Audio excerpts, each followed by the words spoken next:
For the people of the 9th century Europe, the North Atlantic Ocean wasn't just water. It was the edge of the known world, a terrifying abyss filled with storms, sea monsters, and certain death. If you sailed too far west, you fell off the map. But there was one culture that didn't look at that horizon with fear. They looked at it with curiosity. They were the Norsemen, the Vikings, and while history remembers them for their raids, their greatest achievement was actually exploration. Today we are sailing with them into the void to discover how they found the land of fire and ice, and against all odds, made it their home. To understand why they left, we first have to look at Norway in the mid-800s. It was getting crowded. Good farmland was scarce, trapped between mountains and the sea. But the real catalyst was a man named Harald Fairhair. According to the sagas, Harald was ruthlessly unifying Norway into a single kingdom. He demanded total submission and heavy taxes from independent chieftains who were used to being their own bosses. For many proud Vikings, kneeling to Harald was unacceptable. They had two choices: fight a losing battle, or pack their families and livestock into open boats and leave everything they knew behind. They chose the sea. Iceland wasn't found on purpose. It was discovered by accident multiple times by sailors blown hopelessly off course. The first was Naddodd, a Viking attempting to reach the Faroe Islands. A storm dragged him hundreds of miles off track. He landed on the east coast of a strange new land. He climbed a mountain to look for smoke from cooking fires, a sign of people, but saw only endless glaciers. He named it Snowland and left immediately.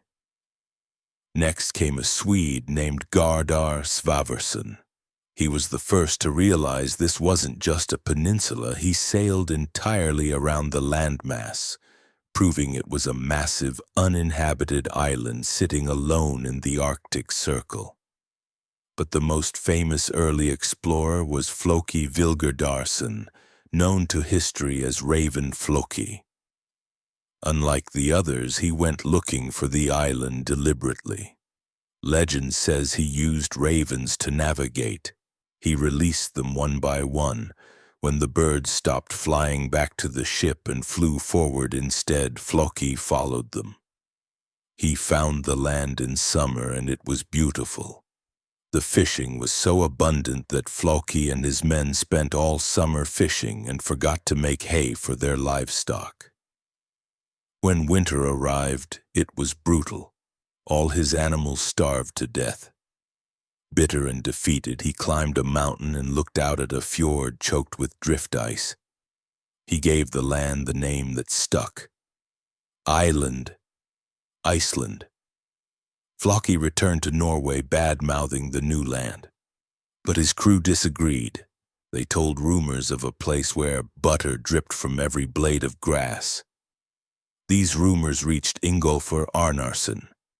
Ingólfur was a powerful chieftain who had just gotten into a messy blood feud in Norway. He needed to disappear fast. In the year 874 AD, the most famous date in Icelandic history, Ingólfur loaded his family, his slaves, and all his possessions onto a ship and set sail. He wasn't just exploring, he was moving in. He is recognized as the first permanent Norse settler of Iceland.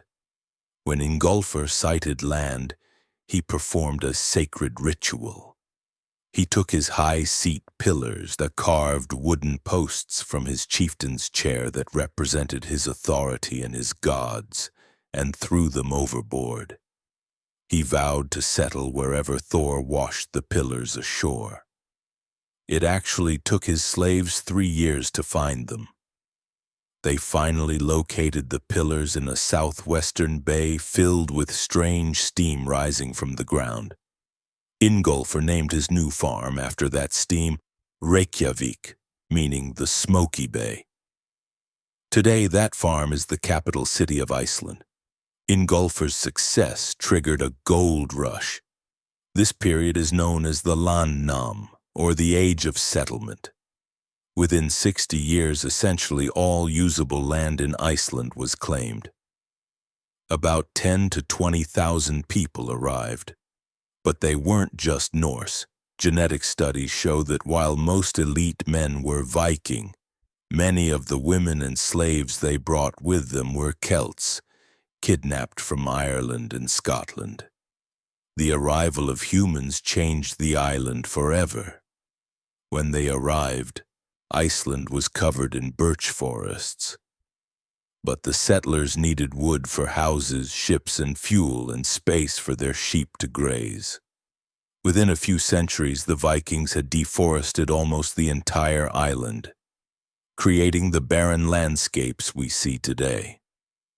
By the year 930, the island was full of powerful, heavily armed chieftains with no king to control them. To avoid constant warfare, they needed a system. They chose a spectacular location where the tectonic plates rip apart, called Thingvellir. Here they established the Althing. The Althing was a national assembly. Once a year, every free man would travel here to settle disputes, arrange marriages, and make new laws. It was essentially a parliament without a monarch. The Althing still meets today, making it the oldest surviving parliament in the world. Life in Viking Age Iceland was incredibly hard. They had traded the tyranny of a king for the tyranny of nature. They learned to build turf houses insulated with thick dirt walls to survive the freezing winters. But the land itself was hostile. They faced catastrophic volcanic eruptions that poisoned their livestock with ash, and mini ice ages that froze the sea, cutting them off from Europe for months. Survival required unbelievable resilience. The settlement of Iceland was a massive gamble taken by people who refused to be ruled. They sailed into the unknown and managed to carve a civilization out of volcanic rock. Because of their isolation, they preserved the Old Norse language and the great myths of Thor and Odin better than anywhere else in Scandinavia. When we read the Viking sagas today, we are reading the memories of those first brave settlers. If you enjoyed this voyage to the north, hit that subscribe button for more history documentaries and tell me in the comments, would you have been brave enough to get on that boat? Thanks for watching.